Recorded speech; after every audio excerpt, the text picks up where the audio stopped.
Today, 56 years since then, as President of the Republic of Maldives, I address the presidency of this General Assembly in our mother tongue.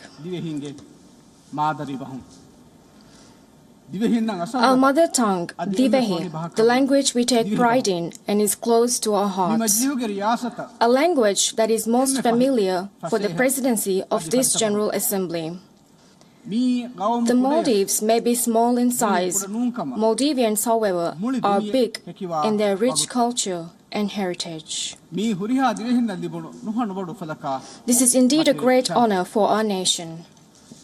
Mr. President, it is highly appropriate that your tenure at the helm of this great assembly is entitled the Presidency of Hope. Because for certain, hope is a highly desirable commodity in these difficult times.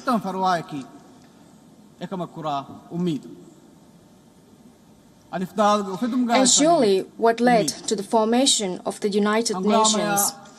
It was hope for a world devoid of the ugliness of wars and famine, hope for equality of all peoples to prevail, hope for justice, human rights, self-determination and democracy to reign supreme, hope of a world where people oppressed under the yoke of colonial rule and other forms of oppression were rendered free, hope that we preserve a planet, its resources, ecosystems and wonders for generations yet to be born.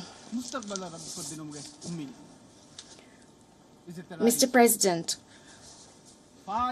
for the past 76 years, every year, we gather in this great hall and give speeches that inspire us to scale seemingly insurmountable odds to resolve various problems that afflict our global community.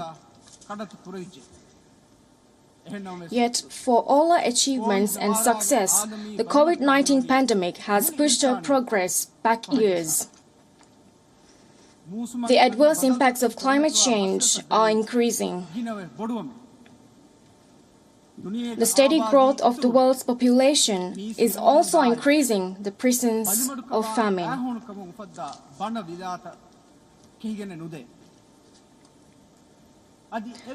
And the menace of terrorism remains one of the biggest challenges we face today. This is an ever-present blemish on our common humanity. Which is why my first and foremost duty this morning would be to call on the world community to give our hope resoluteness by backing them up with effort.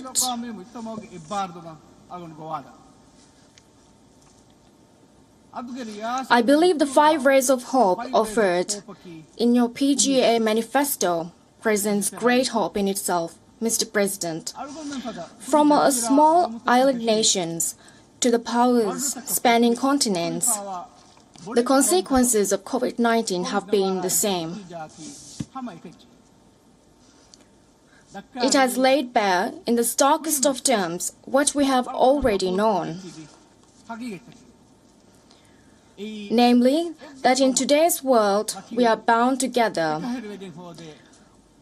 We must work together in solidarity, in unity, to achieve our ambitions together. Mr. President, for the Maldives, as was the case the world over, the COVID-19 pandemic was a challenge without precedent. Our economy relies on welcoming tourists to these shores. We import nearly everything from food to medicine to the materials we build our shelters with. Having shut down our borders, we were faced with catastrophic outcomes.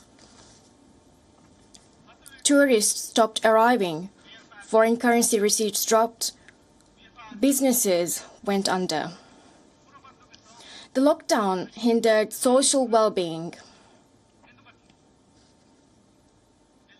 It set back years of schooling for our beloved children. Our task at hand back then was to determine the best course of action.